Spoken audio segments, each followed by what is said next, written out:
Yeah, bring you up. Yeah, come on.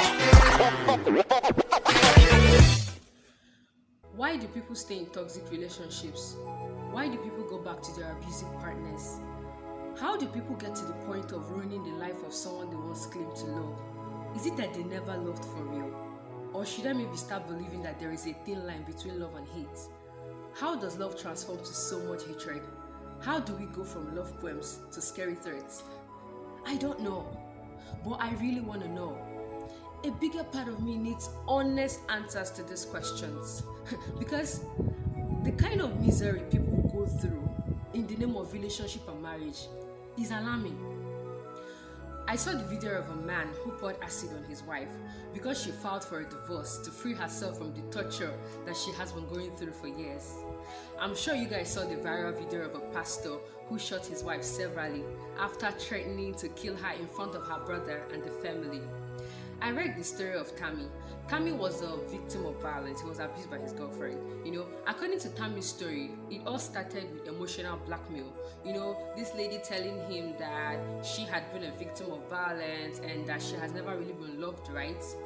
Tammy swore to be her savior. He made up his mind that he was going to lavish her with the love she had been craving for. But she took advantage of his vulnerability and his emotional dependency, and things got from bad to worse, constant nagging from her that he doesn't get anything right. Tammy even ended up in an emergency ward, with cuts and bruises all over. On Instablog Nigeria, I saw the video of a mother who bites the son, like literally bites this boy, locks him up in a warehouse without food. We got to see the video of the boy's back. It was messed up, and the cycle keeps going on and on and on and on. I'm sure we've seen thousands of horrific videos of domestic violence. I'm sure we've heard heartbreaking stories of a love turned diabolic. When we talk about domestic violence, people always think it's the woman always being the victim. Don't get me wrong, most domestic violence cases, it's always the woman being the victim. But there are some kids who are being abused in their own homes, like by their real parents, by their step parents. I've also noticed that most men who are victims of violence, they find it very hard to seek help. They feel ashamed to admit that they can be vulnerable, and they fear that no one will believe them. It was Tunde Thomas who died of depression after the wife revealed to him that the 2 kids he had been fathering were not even his. I'm sure some of us have been in these ugly situations ourselves. I'm sure we've come in contact with those who had been in this mess, even those who are still in this mess. I was having a conversation with my friend Chuku Etalo, and we were talking about something totally different though. Somehow, love and relationship kind of popped up, and I decided to chip in the question. Before then, I already have numerous reasons why people will still want to live with their abusers, but he brilliantly summed it up in 4 words. He said, Tochi, it's fear of the unknown. I thought about it. But guys, come to think of it, it's the fear of what people will say, fear of the after effects of breakup, fear of letting go and starting all over, fear of single-handedly handling responsibilities without this person, fear of finding love again.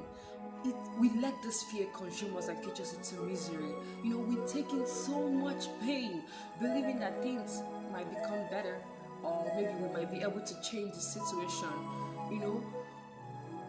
We forget that we are our very own responsibilities. We forget that we deserve more than what we are currently served. We forget that we owe ourselves so much peace and happiness. Most people even lose their lives in this ugly compromise.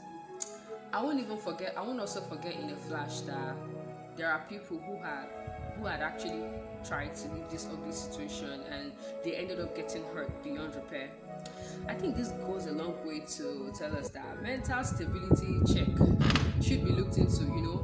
Mental instability is underrated. When we talk about mental instability, the first place our mind goes to is that naked man I saw on the street when I was coming back, half naked, torn clothes, dreadlocks, looking all dirty, beside the dustbin, packing dirt and all.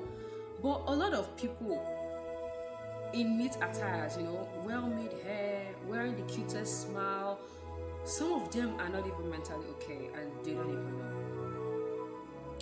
We have succeeded in changing the concept of love in the mind of people who are craving to love and be loved. We scare the hell out of them with the way we live love in our lives. We make love more complicated than it has to be, you know. What if we raise our kids the right way so that they grow up learning how to love and treat people right?